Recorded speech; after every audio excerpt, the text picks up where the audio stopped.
দর্শক আপনারা দেখতে পাচ্ছেন আমাদের মাননীয় পররাষ্ট্র প্রতিমন্ত্রী আজকের এই জুলাই 5ই আগস্টের যে র্যালিতে সে তিনি অংশগ্রহণ করছেন হিসাবে এবং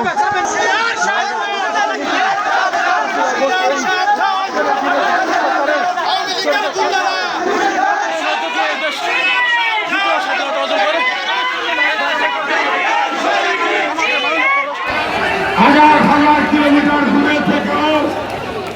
সে বাংলাদেশের বিএনপিকে সৃষ্টি করেছে যুবদল ছাত্রদল